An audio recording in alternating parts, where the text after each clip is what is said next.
Novel پچھتاوے کی آخری قسط۔ بابا آرٹ میرا شوق نہیں، میرا عشق ہے، مجھے اس سے محبت ہے۔ اگر میں ایک دن کینوس اور رنگوں کے قریب نہ جاؤں تو مجھے لگتا ہے کہ میری سانس بند ہو رہی ہے، اور اسے اپنے باپ کا اتنا شدید رد عمل سمجھ میں نہیں آ رہا تھا۔ انہوں نے کبھی اس سے اونچی آواز میں بات تک نہ کی تھی، کجا کہ اتنا بلند اور کرخت لہجہ اختیار کرنا۔ وہ حیرت سے گنگا ان کو دیکھے جا رہا تھا، اور اس کی ماں خاموش تماشائی بنی ان دونوں کو دیکھے جا رہی تھی۔ اچھا سنو، تم ایک کام کیوں نہیں کرتے؟ کسی رنگ والے کے ساتھ کیوں نہیں مل جاتے؟ اس سے اچھے خاصے 4 پیسے بھی آ جائیں گے، اور تم اچھا خاصا زندہ بھی رہ لو گے رنگوں کے ساتھ۔ وہ اس کی اس بات سے بھڑک ہی اٹھے تھے، اور ساتھ ہی دسمانہ انداز سے مشورہ بھی دے ڈالا۔ ان کی اس بات پہ وہ تڑپ ہی تو گیا۔ بابا آرٹ ایک باقاعدہ شعبہ ہے، اور اس کی مانگ پوری دنیا میں ہے۔ کیا آپ نہیں جانتے؟ جس کی بڑی بڑی پینٹنگز ہمارے کمروں سے لے کر لاؤنج تک لگی ہوئی ہیں۔ وہ اپنی بات کرتا کرتا اچانک ہی ان سے سوال کر گیا، اپنی فضول کی دلیلیں اپنی پاس رکھو۔ میں تمہیں اچھا خاصا سمجھدار انسان سمجھتا تھا، اور اسی گمن کے پیش نظر میں نے تم سے تمہاری رائے اور سوچ پوچھی کہ تم کیا چاہتے ہو۔ مجھے لگا کہ تم کسی باہر کی یونیورسٹی سے MBA کی ڈگری لینا چاہو گے اور واپس آ کر شاہ انڈسٹری کو سنبھالو گے، مگر تم نے تو میری ساری امیدوں پہ پانی پھیر دیا۔ وجاہت اور میرے فخر کو تم نے ملا مٹی کر دیا۔ میں کیا کہوں گا لوگوں کو کہ میرا وہ بیٹا، جس کا پورا تعلیمی کیریئر شاندار ریکارڈ رکھتے ہوئے ہر میدان میں پہلے نمبر پر رہا، اور جس سے مجھے اس کی MBA کی ڈگری مکمل ہونے کے بعد شاہ انڈسٹری کو 10 ممالک میں وسعت دی جانے کے بعد مزید 10 ممالک میں وسعت دی جانے کی امید تھی، اب وہ رنگ ساز بننا چاہ رہا ہے؟ کیا خوب مذاق بنے گا نا میرا، وہ بھی اپنے ایک اکلوتے بیٹوں کے ہاتھوں میں۔ آخر میں ان کا لہجہ رنجیدہ ہو گیا۔ بابا آپ غلط سوچ رہے ہیں۔ بھلا میں آپ کا مذاق بنانے کا سوچ سکتا ہوں؟ آپ کا حکم سر آنکھوں پر ہمیشہ سے تھا اور رہے گا، لیکن آرٹ میرا جنون ہے، میں اس کے بغیر زندہ نہیں رہ پاؤں گا بابا۔ میں صرف آپ کو اپنی خواہش بتا رہا ہوں، اور آپ نے تو میری ہر خواہش میرے بغیر کہہ پوری کی۔ پھر اب ایسا کیوں ہے بابا؟ وہ دکھ سے ان کو دیکھتا رہا، اور اس کی ماں کی آنکھیں اس کو دیکھ کے برسنے لگی۔ انہوں نے شاہ صاحب کو کچھ بولنا چاہا تھا، مگر بول نہیں پائی۔ آپ کو پتہ ہے بابا، ہمارے کالج کے آخری فنکشن پہ مجھے مہمان خصوصی نے خاص طور پر بلوا کر کیا کہا کہ وجاہت، تم ہر لحاظ سے ایک بہترین انسان ہو اور ایک اعلیٰ درجہ کے فنکار اور پینٹر ہو۔ تمہارے ہاتھوں کی انگلیاں، تمہارے خیالات اور سوچ بہت فنکارانہ صلاحیتوں کے مالک ہیں، اور تمہاری صلاحیت کے متعلق کچھ بولنے کے لیے میرے پاس الفاظ نہیں ہیں۔ میں امید کرتا ہوں ایک دن تم بہت بڑے پینٹرز بنو گے۔ اور دکھ سے باقی الفاظ اس کے حلق میں ہی رہ گئے۔ واہ واہ، کیا بات ہے، کیا بیان فرمایا تمہارے مہمان خصوصی نے۔ اب اگلی بات میری سنو۔ یہ وہی مہمان خصوصی ہے کہ جس کا بڑا بیٹا بیرون ملک کی ایک بڑی کمپنی میں انجینئر، دوسرے والا ڈاکٹر اور تیسرے والا MBA کر رہا ہے، اور یہ دوسروں کی اولادوں کو نکما بننے کی پٹیاں پڑھا رہے ہیں۔ وہ بے حد غصے سے بولے، تم میری بات غور سے سن لو وجاہت، تم وہی کرو گے جو تمہیں میں کہوں گا، یعنی کہ MBA۔ باقی سوچنا تمہیں یہ ہے کہ کرنا کہاں سے ہے، کسی باہر کی یونیورسٹی سے کر لو تو زیادہ اچھا ہے، مگر نہ بھی جانا چاہو، یہیں سے کرنا چاہو تب بھی کوئی مسئلہ نہیں۔ جس یونیورسٹی میں چاہو گے تمہارا ایڈمیشن کروا دیا جائے گا۔ اچھے سے سوچ لو، اور ہاں، تمہارے پاس صرف یہی راستہ ہے، دوسری صورت میں تم میرا مرا ہوا منہ دیکھو گے، کیونکہ میں تمہاری اس فضول ضد کی وجہ سے اپنی بنی بنائی عزت اور نام داؤ پہ نہیں لگا سکتا۔ اور ویسے بھی جب کل کو تمہاری MBA کی ڈگری تمہارے ہاتھ آ جائے گی اور شاہ انڈسٹری کو تم سنبھالو گے، اسے مزید عروج دو گے، تو اس وقت مجھے دعائیں بھی دو گے اور اپنی اس وقتی جذبات کو بھی کوسو گے۔ انشاءاللہ اب فیصلہ تمہارے ہاتھ میں ہے، وجوہات کہ تم نے کرنا کیا ہے۔ آخر میں حتمی فیصلہ سنانے کے بعد انہوں نے بال اس کی کوٹ میں پھینک دی اور خود آفس جانے کے لیے اٹھ کھڑے ہوئے۔ وہ شدید غم سے انہیں جاتا ہوا دیکھتا رہا اور اپنی ماں کی چپ کو بھی۔ وہ آج بھی قبرستان سے گھر واپس لوٹے تو سوالیہ نگاہیں پورے لاج کے اطراف میں دوڑائیں، مگر ہمیشہ کی طرح وہ ناکام انہی کے پاس لوٹ آئی تھی۔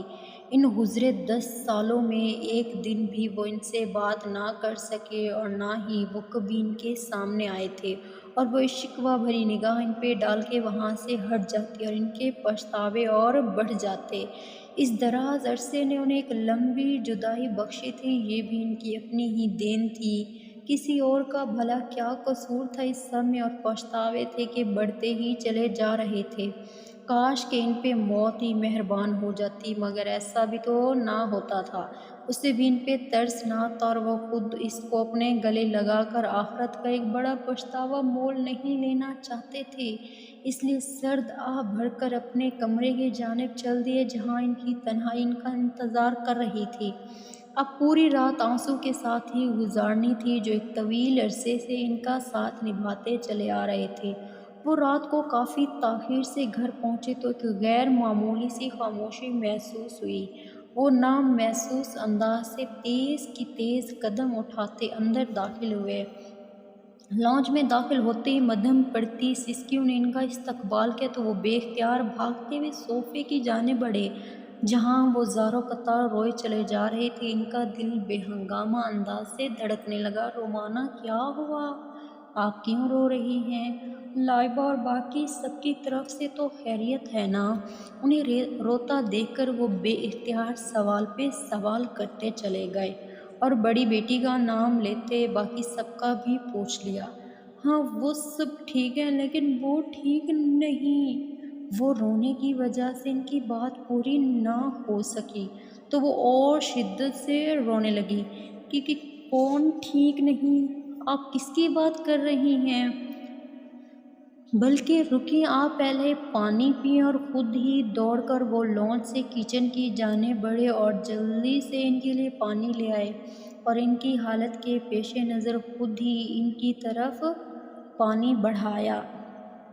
وہ بامشکل 2 گھونٹ ہی بھر سکی اور ان کا گلاس والا ہاتھ ایک طرف کر دیا اور ایک دفعہ پھر مزید شدت سے رونے لگی۔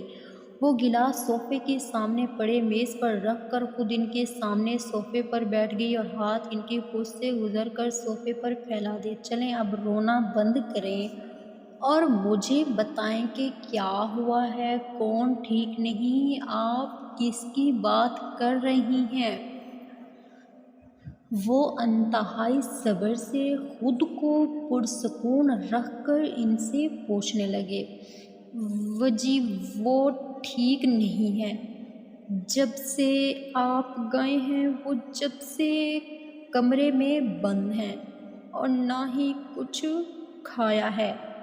انہوں نے سسکیوں کے درمیان توڑ توڑ کے جملے مکمل کیے تو وہ ایک دم اچھل کے کھڑے ہو گئے۔ یہ آپ کیا کہہ رہی ہیں؟ وہ اٹک اٹک کے بولے۔ ہاں میں نے بہت بار دروازہ کھٹکھٹایا مگر اس نے دروازہ نہیں کھولا اور نہ کچھ بولا۔ اب وہ اونچا اونچا رونے لگی تھی۔ ایسا کیسے ہو سکتا ہے؟ وجوہات حسنین شاہ کا اتنا سمجھدار بیٹا ایسا کیسے کر سکتا ہے؟ وہ حیرت اور بے یقینی کی کیفیت میں تھے۔ اور میں آپ کو بتا رہی ہوں شاہ جی کہ میرا بیٹا ٹھیک نہیں ہے، ورنہ ایسا ہو سکتا ہے کہ میں آواز دوں اور وہ جواب نہ دے۔ وہ سسکنے لگی۔ اچھا چلو آؤ اوپر چل کے دیکھتی ہیں۔ وہ تیز تیز قدم اٹھاتے اوپر منزل کی جانب بڑھنے لگے۔ پہلا کمرہ اسی کا تھا۔ وہ بھی بھاگنے کے انداز میں ان کے پیچھے آنے لگے اور اوپر پہنچتے ہی انہوں نے اپنے دونوں ہاتھوں سے کمرے کے دروازے کو تقریباً پیٹ ڈالا تھا اور ساتھ ہی ساتھ اس کو آوازیں بھی دے رہے تھے، مگر جواب نہ دیا۔ اب ان کا دل بھی ہولنے لگا تھا، مگر وہ رومانہ بیگم کی پریشانی کے عوض خود کو چہرے سے مطمئن رکھے ہوئے تھے، جو کہ مستقل طور پر روئے چلے جا رہی تھی۔ مگر آخر کب تک وہ مزید 15 منٹ دروازہ دھڑ دھڑانے کے بعد بھی جب انہیں ناکامی کا سامنا ہی کرنا پڑا تو انہوں نے فوراً نیچے اپنے چوکیدار کو آواز لگا دی اور دروازہ توڑ دینے کو کہا۔ چوکیدار ملازم کے ساتھ اوپر پہنچے اور 10 منٹ بعد وہ دونوں دروازہ توڑنے میں کامیاب ہو گئے تھے۔ دروازہ کھلتے ہی وہ سب آگے پیچھے دوڑتے ہوئے اندر پہنچے، مگر سامنے ہی رنکنگ چیئر پہ ساکت پڑی اس وجود نے ان کو بھی ساکت کر دیا۔ آدھی کھلی ڈائری اس کی گود میں، جبکہ پینسل پھسل کر چیئر کے ساتھ اس کے قدموں میں پڑی اپنی قسمت کو رو رہی تھی۔ جانے اس سے ایسا کیا لکھا گیا تھا کہ جو ایسے غم کی کیفیت میں مبتلا لگتی تھی۔ وہ بے اختیار اپنے قدموں کو گھسیٹتے ہوئے اس کے پاس پہنچے اور اس کے قدموں کے عین برابر جھک گئے۔ اس کی ماں اس کو دیکھتے ہی چیخ مار کر بے ہوش ہو چکی تھی۔ ملازمین کا گروپ رات کے 10 بجے اپنی مالکن کی دلسوز چیخ سن کر اپنے کوارٹر سے بھاگتے دوڑتے اوپر پہنچے تھے۔ آگے ایک کربلا کا منظر تھا جو ان کا منتظر تھا۔ سب کی آنکھوں سے بے اختیار آنسو جاری ہوئے تھے۔ اپنے مالکوں پہ ٹوٹی قیامت دیکھ کر وہ سب رومانہ بیگم کو سنبھالنے لگ گئے تھے کہ ایک دم انہوں نے اونچی آواز سے ان کو ادھر سے لے جانے اور دروازہ بند کرنے کی تلقین کی۔ وہ سب بے یقینی سے ہو کر ان کی جانب دیکھنے لگے، مگر سوال کرنے کی ہمت نہ ہوئی تو ان کے حکم پر عمل کرنے لگے۔ ٹھیک 5 منٹ بعد دروازہ بند ہوا تھا اور وہ تنہا اس ساکت وجود کے سامنے جھکے بیٹھے رہ گئے۔ بے اختیار انہوں نے اپنی نگاہیں اوپر اٹھائی اور ہاتھ اس ڈائری کی طرف بڑھایا۔ جیسے ہی انہوں نے ہاتھ بڑھایا تو ان کی نظر اس چیئر کے سامنے اسٹینڈ پہ لگی کینوس پہ پڑی تو وہ لاشعوری طور پر ڈائری کو ایک طرف رکھ کر اٹھ کر اس کی جانب بڑھنے لگے۔ کینوس پہ ابھارے گئے منظر نے ان کے جسم سے جان نکال دی تھی۔ کینوس پہ 2 منظر ابھارے گئے تھے، مگر وہ دونوں ایک ہی داستان کا حصہ تھے، جن میں اس شخص کی بے بسی کو بیان کیا گیا تھا۔ ایک طرف ایک شخص سونے کے بنے پنجرے میں قید زمین پہ پڑا سسک رہا تھا۔ اس کی سانسیں جیسے بند ہونے کی تھی اور وہ آخری لمحات میں تھا۔ ٹانگوں سے جان نکل چکی تھی، صرف سینے میں دھڑکتا مدھم سا دل ابھی اس کے زندہ لاش ہونے کا گمان دے رہا تھا، مگر آنکھوں کی بجھی ہوئی حیرت یہی بتاتی تھی کہ یہ جو روح اور سانس کا تھوڑا سا تعلق جسم سے باقی ہے وہ بھی بس چند پلوں کا ہے۔ آنکھوں میں ایک درد تھا جو ٹھہر سا گیا تھا، آنسوں میں ایک پتلی سی لکیر آنکھوں سے بہہ کر اپنی ناقدری پہ بین کر رہی تھی، جبکہ داستان کے دوسرے حصے میں ایک قبر تھی جسے انتہائی درد مندی سے کینوس پہ پینٹ کیا گیا تھا، یہاں تک کہ اس کے کپے پر بھی نام کی بجائے نام مردار لکھا ہوا تھا۔ درد کی ایک شدید لہر تھی جو ان کے بائیں طرف سے اٹھی اور ان کا سینہ چیر گئی تھی۔ انہوں نے بے اختیار سینے پہ ہاتھ رکھ کے خود کو سنبھالا تھا اور چلتے ہوئے ڈائری کے پاس آ پہنچے اور وہیں سے کھولی جہاں سے وہ پہلے ہی کھلی ہوئی تھی۔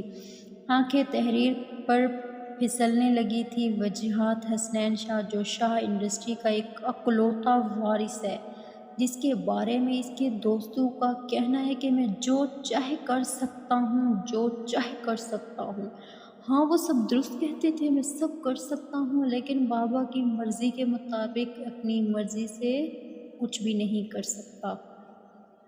میں تو صرف وہی کر سکتا ہوں جو بابا چاہیں گے۔ میں سونے کے پنجرے میں قید وہ پرندہ ہوں جو قید رہ کر سونے کے پنجرے کو صرف فخر سے دیکھ سکتا ہوں، مگر آزادی کی چاہ رکھ نہیں سکتا، اور یہ خوبصورت قید میری جان لے رہی ہے اور اس بات کا پتہ تو مجھے آج چلا ہے کہ آج سے پہلے میرے خیالات بھی میرے دوستوں والے ہی تھے، اور میں بھی یہی سمجھتا تھا کہ ہاں میں سب کر سکتا ہوں، لیکن نہیں۔ وجوہات شاید تم غلط ہو، تمہیں تو کچھ بھی نہیں ہو، تم وہ روبوٹ ہو جس کی چابی بابا کے پاس ہے۔ اور اگر میں تھوڑا سا بھی خود پہ اور اپنی زندگی کی کامیابی پر غور کر لوں تو مجھے اندازہ ہو جائے گا یہ سب کامیابی مجھے کیوں ملی، صرف اور صرف اپنے بابا کی بدولت، کیونکہ مجھے اپنے شعور میں آتے اس بات کا ادراک ہو گیا تھا کہ میری کامیابیاں بابا کو خوش کرتی ہیں، فخر میں مبتلا کرتی ہیں۔ بس جب سے میں نے یہ محسوس کیا تب سے میں نے اپنی زندگی کا ایک ہی مقصد بنا لیا، بابا کو خوش کرنا، اور ان کو خوش کرتے کرتے اپنا آپ بھول گیا، اپنی چاہ بھول گیا۔ صرف ایک واحد کام جو میری اپنی ذات کی تسکین اور خوشی کے لیے تھا، وہ تھا میری پینٹنگ کا شوق، اور یہی شوق میری جان لینے کو آ گیا۔ مجھے اس سے محبت نہیں، عشق تھا۔ اگر میں ایک دن بھی کینوس کے قریب نہ جاتا تو مجھے لگتا میری سانس رک رہی ہے۔ یہ میری آکسیجن تھا۔ جب جب مجھے گھٹن محسوس ہوتی، میں اپنی گھٹن کینوس پہ انڈیل کے پرسکون ہو جاتا۔ میری ہر کامیابی پہ بابا بہت خوش ہوتے اور سیلیبریٹ کرتے، مگر آرٹ کے حوالے سے کبھی بھی میری کامیابی پہ انہوں نے کبھی بھی وہ گرم جوشی نہ دکھائی تھی، مگر میں نے کبھی اس بات پہ غور ہی نہ کیا۔ اور آج میں نے زندگی میں پہلی بار انہیں اپنی مرضی بتائی، اور انہوں نے اس کے پورا کرنے کی جو شرط رکھی وہ میں مر کے بھی نہیں چاہ سکتا تھا۔ بھلا ایک چاہت پوری کرنے کے لیے میں دوسری چاہت کو کیسے کھو سکتا ہوں؟ میں اپنے عشق پورا کرنے کے لیے اپنے جان سے پیارا بابا کو کیسے کھو سکتا ہوں؟ اس لیے میں نے یہ اذیت اپنے لیے چن لی۔ میرے دماغ نے یہ فیصلہ سنا دیا کہ جو بابا کہتے ہیں وہی درست ہے اور تمہیں وہی کرنا ہے، مگر میرا دل دماغ کے اس فیصلے کو سہارا نہیں دے پا رہا، اور اپنے استعمال پہ خوش نہیں ہے، اور اپنا بدلہ لینے کے لیے وہ میرے جسم کا ساتھ نبھانے سے انکاری ہے۔ میں ان دونوں کی جنگ میں پس رہا ہوں اور خود سے بھی ہار رہا ہوں۔ میرا دل میری لاکھوں التجا کے بعد بھی میری نہیں سن رہا، اور اپنے ٹوٹنے پہ اپنا غم اپنے کندھوں پہ اٹھا کر دھڑکنا بند کر رہا ہے۔ میں جا رہا ہوں بابا، میں آپ کی نظروں میں سرخرو ہوں، لیکن اپنے دل سے ہار گیا ہوں۔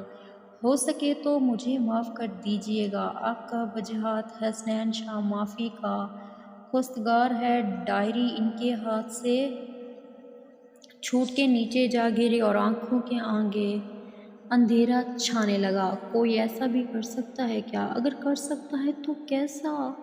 وہ کس قدر درست کہتا تھا کہ بابا اگر میں نے کینوس رنگوں سے دور جاؤں گا تو میری سانسیں بند ہو جائیں گی، میں جی نہیں پاؤں گا۔ اور انہوں نے تو بس ابھی ایک بات ہی کی تھی، رنگوں سے اس کی جدائی کی، اور وہ یہ بھی برداشت نہیں کر سکا۔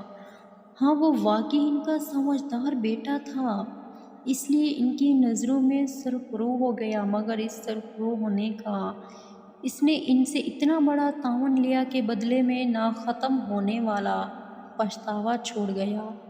وہ اسے اس کی ڈائری اور کینوس پہ اپنے ہاتھوں سے لکھی اس داستان کو دیکھتے جاتے اور زاروں قطار روتے جاتے، مگر کون تھا جو انہیں چپ کرواتا اور ان کا پچھتاوا کم کرتا؟